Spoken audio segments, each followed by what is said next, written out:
How did we get a point from that mess?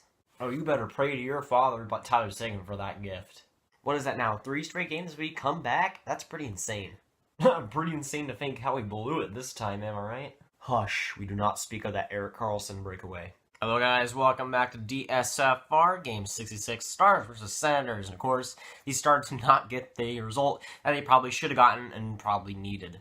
Now the Stars do get a point. Now they do improve to 37, 23, and 6. They do get the overtime point in getting a loss in overtime, while the Sens get 2 points and get to 23, 32, and 10. Really, if they're wanting the tank, and a lot of fans do want that, it isn't necessarily the best result for them.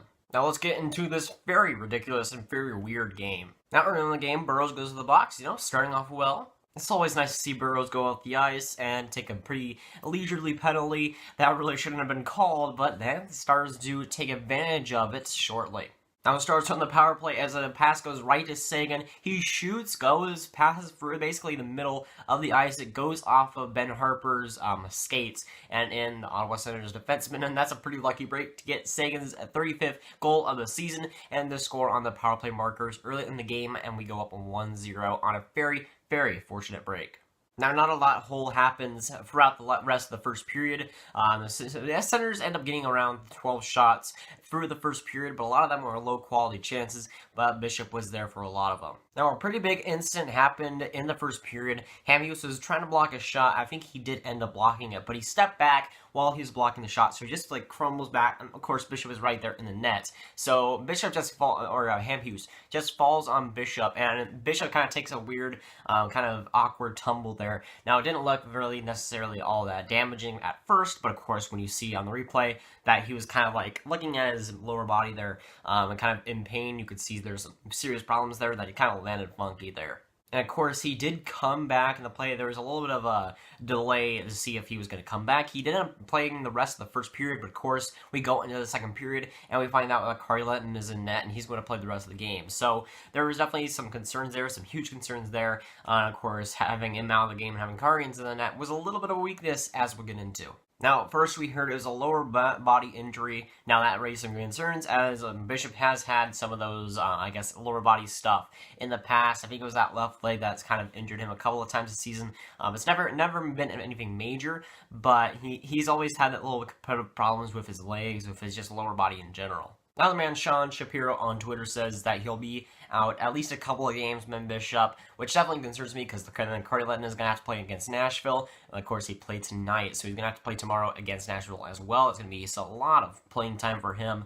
And he also says that Hitchcock will bring us some more updates in the coming week, which again worries me, because that's a couple games at least that he's missing out, and if it's another sustained amount of time where he's out, maybe even if it's a couple of weeks, that's a huge amount of the season left that he's just going out. And with Lennon, I don't really feel safe, especially at home, Carleton, and it just bring a bunch of problems that we kind of need Bishop for, and really raises a bunch of red flags. If we lose a bunch of these games when he's not in the net, of course that's a huge detriment to the whole season here. Now, the Sens have a lot of opportunities in the first and second. Now, while there's more opportunities in the first, the Stars were playing a lot better at the end of the second, really suppressing shots and doing good offensively as well. They played a lot better in the second period, but there was a couple of big chances for the Senators. Mark Stone had a huge empty net chance, but Klinger blocks the shot really clutchly. But there was a couple of big opportunities that the Sens could have capitalized on. Of course, they didn't end up getting that later in the game, but there was some huge opportunities that they missed. Now the Stars get a couple of power plays, but of course Anderson is amazing. Especially in the second and third period, he was just blocking everything. He was just getting to everything. Anderson was probably the whole reason that the Senators did win this game. He was probably the biggest reason in the third period. He was fantastic in the third period. But in the second period, he got lots of chances that he just would stone. And the Stars were doing great offensively. But man, Craig Anderson was just fantastic throughout this whole game, and he really deserved to get this win tonight. Then right after these couple of power plays, Roussel gets a fantastic pass from Pitlick, just a goal chance. Fantastic chance. You'd have it just tipped in easily on loads of goaltenders. But man, Craig Anderson just gets back. It wasn't a great shot by Roussel, but man, it was a fantastic save by Anderson, just getting back there. But Roussel had a massive chance. I wouldn't say that he blew it, but Anderson had an easier job than he would have if he just snuck it past him. Now the second period is winding down. The Sens are getting loads of chances. They're not really converting on them yet, but the Sens are getting lots of chances. They're really swarming in the last couple of minutes of the second period. They have the power play. They're going into the third period with a power play until Mark Stone makes a fantastic pass, basically cross crease right to Hoffman, who's basically wide open, and he makes a great shot off. It goes off of Kari Littinen's, I think it's like shoulder, but it went off of Kari Littinen and into the net. Just a brutal play, and with 1 second left on the clock, the Sens tie it up 1-1. And that's just the definition of brutal. The power play that was given to the Senators was pretty iffy. I like Devin Shore made a bad play there, but I wouldn't say that that was definitely a borderline penalty there, which is just brutal in and of itself. But of course, the Senators scoring with 1 second left was just the most brutal part about it, and that was probably the game point and the game turning from there. Now a few minutes roll through the third period. It's kind of a lazy game back and forth. Both teams are not really putting too much effort into it, as Duchesne comes into the zone off a decent Carlson pass. Comes into the zone, puts a basically lazy shot on net. It was a decent shot, but pretty lazy shot on net for, I guess, in Duchesne standards. But he puts a lazy shot on net, and it goes off Kari's arm and off the post and into the net. And at that point, let's be honest, Lennon should have had that 10 times out of 10, and he lets that go through, and the Sens take the lead 2-1, and that was probably the most deflating goal that we've had in a long time for the Stars. That was just a brutal goal. It wasn't on the power play, it wasn't on any of that, but just that brutal shot from the point goes through, and for Kari Lennon, that should have been saved a lot of times, and really he didn't, and that's probably the biggest problem of it. Kari Lennon wasn't terrible this game. He made a few good saves, but man, he just dropped the ball on that one, and of course the other goal. Now, a couple of minutes before the game ends, Sagan puts a weak shot on net. I think it went off of Senator's skates, it's kind of a carbon copy of what happened in the first goal, but not necessarily. He just gets it off of West Senator's skate. It almost goes in. Now, there was a review of it. Anderson just barely got it out of there. Definitely, looking back on the replays, there was no goal. I think that's conclusive. I think we can all agree on that. But there definitely was some interest there, and it was very close. But basically, from the start, I thought it was no goal. I think everybody can agree on that. Now, the Stars have an empty net with a couple minutes left. It's looking bleak. Anderson is stopping everything that he's getting, and really, the Stars overall were looking very bleak, but, we got to remember that the Stars have come back from at least a goal down for the last couple of minutes in the last 2 games, and, they want to continue that streak, don't they? At least Sagan does, because he gets a fantastic pass, and of course, there's narrow time. There's just a narrow little bit of space to get that goal through. Just narrow time as Craig Anderson is sliding back, but he gets the goal, gets a perfect shot on net, and of course, he just bolts it, and man, I haven't been that hyped in a long time. I know it's against the Senators, but man, another comeback goal for them, and another great goal. Sagan makes a fantastic shot, and really, that's with a few seconds left. I think that was about a minute left in the period, which is just amazing. The Stars coming back in 3 straight games, and of course, going to overtime. That was just a brilliant play by Sagan, and of course, the pass from it was great, but everything about that play was fantastic, and the Stars at least get the goal they've been wanting for a long time there. Then the OT happens, and nothing really happens for the first couple of minutes. There's really back and forth. And both teams are kind of just going back and they're to the zone, not doing too much with the puck. There's a few chances there, but really both teams are kind of just slowing the game down. Nobody really did anything in the first couple of minutes there. So this next play was, again, another just brutal play overall. Now, Kleber makes an excellent play. He dangles around a few defensemen for the Ottawa Senators. He just feeds Devin Shore to an amazing goal there. He whiffs, I wouldn't say he whiffs on the goal, but Bobby Ryan gets his stick on it, just barely enough to deflect it out of the Ottawa Senators zone. Now, Carlson is stayed back. He's stayed back out of the zone for some reason. Apparently, he's just back out there in the neutral zone for some reason. Now, he comes back, and he's, of course, has the puck, and he's basically on a breakaway. I don't know exactly who's with him, but they didn't do a great job of covering him as he basically just goes off on a breakaway. Now, at this point, I'm super scared about it. Number one thing, I didn't want Carlson to score a goal because I wanted Klingberg to look good for once. Now, let's just mention his fantastic game where he played over 30 minutes, but Carlson has to ruin that, doesn't he?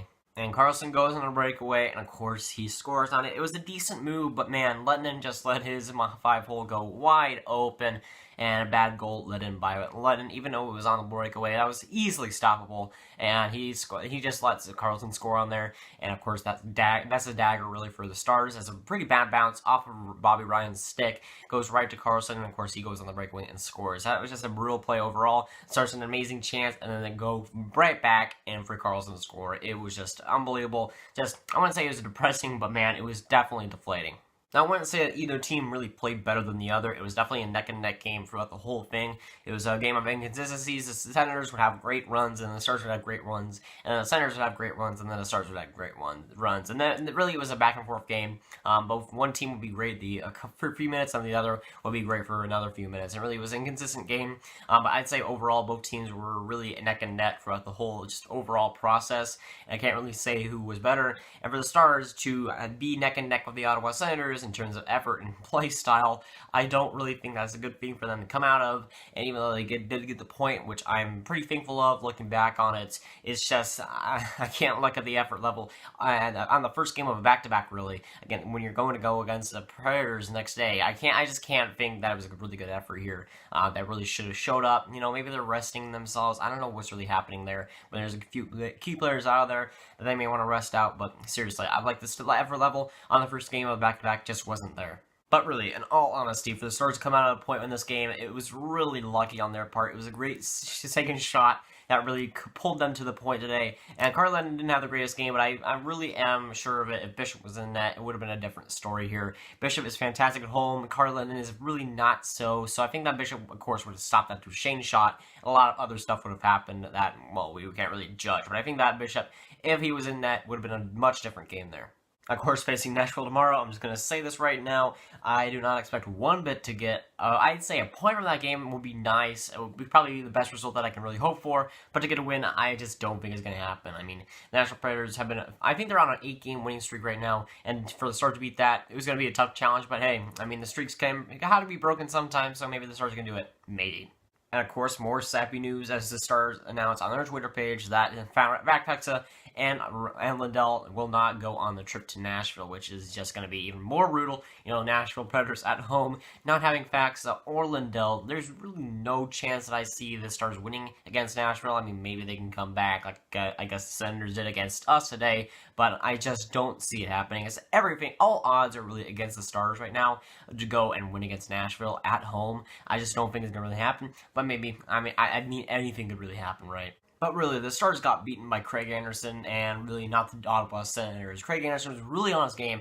And you know what really pains me and puts a salt on the wound is that Craig Anderson was like allowing 5 or 4 goals in the last few games that he's playing. So he was not even doing all that great coming into this game, and he just has a great game, has a fantastic game, and really the only reason the Ottawa Senators won the game was because of him. That really just sucks. Just sucks in general. Craig Anderson had to show up against the Dallas Stars because, of course, he did. And, of course, seeing how close we were without getting a point, I guess I have to be content with a point. I guess I do. I mean, after that result, after that last goal, I really wasn't. I was really hoping for 2 points, but at that point, 1 point was really all I could really hope for when the Stars were down, of course, 2-2 or 2-1 against the Ottawa Senators. It was just, I just wanted the 2 points against the Ottawa Senators. It's not really too much to ask. But again, a big thing, if, let's say, Ben Bishop is out for, let's say, a month, that's going to be huge for the Dallas Stars. He's probably going to be out for most, if not all, of the season, or at least the regular season at that point. And that's going to be substantial. I don't think it's going to be that long. I think it's going to be out for probably the week max, which is still a big amount of time for the Stars that are still in the playoff race. You know, they're not really secured a playoff position at that first wildcard spot. Minnesota is still at third in that Central Division spot, which is probably more deserving than the Stars at this point. It's just the playoff spot is not guaranteed, and to have your starting goaltender out is really just a gigantic worry. I'm sure you know the Stars get a point when Rakfax is out of the lineup, when Lindell is out of the lineup, when Yanmark was out of the lineup for a little while, and of course Bishop out for the rest of the game, besides the first period, you know, and also Hansel being out for injury.